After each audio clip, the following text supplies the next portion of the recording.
Right now on Florida 24 Network, landing in Florida. After an unprecedented amount of migrant landings along our coast, the attention our state is now getting from a top national official. And we're learning more about a new program aimed to curb these dangerous voyages. Plus, a controversial but highly anticipated bill is introduced in Tallahassee.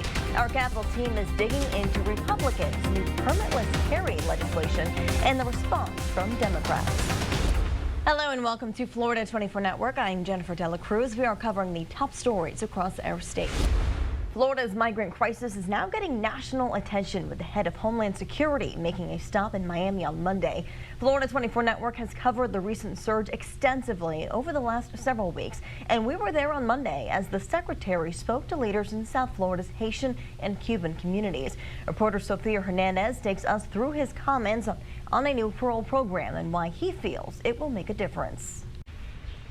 The Department of Homeland Security unveiled new details into their newest parole program. They hope it's a way for migrants to stop putting themselves in harm's way, whether at sea or at the hands of smugglers. They say that this is the most affordable option that's legal.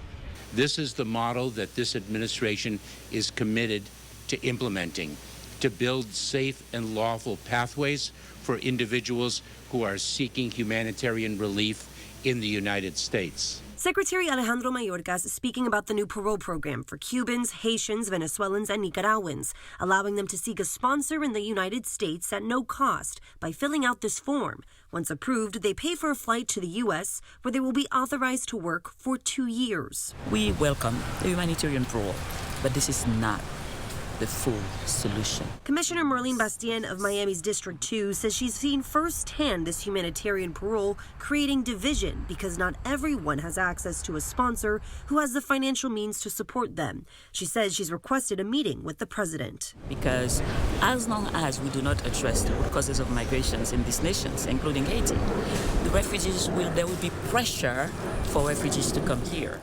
According to Secretary Mayorkas, the federal government has contributed $3.5 billion to investigate the root causes of migration in the countries of origin. Secretary Mayorkas says since the program's implementation on January 5th, there has been a decrease by almost 90% of migrants from Cuba, Nicaragua, Haiti, and Venezuela trying to cross the southwest border illegally. According to the agency, more than 11,000 Venezuelans have applied to the program. Of the other three countries, more than 1,700.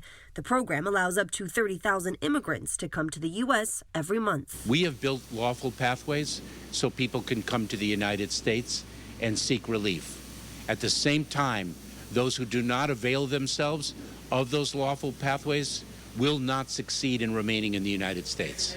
On Monday morning, the secretary also addressed concerns with a lawsuit that was filed last week by 20 states, including Florida. Why these states would oppose an enforcement program that is proving successful is beyond my comprehension. The lawsuit was filed against DHS, CBP, ICE, and U.S. Citizenship and Immigration Services and claims that DHS and its leadership has overreached their executive power.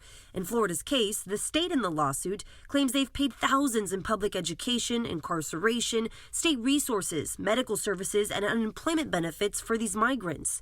However, Secretary Mayorkas believes this new program is a sure-all fix, saying because migrants are authorized to work, they should not be relying on state funds or resources. It is remarkable to me that states will attack a solution to the problem about which they complain. As far as what will happen to migrants after the 2-year parole program, the agency says they have not yet worked out the details.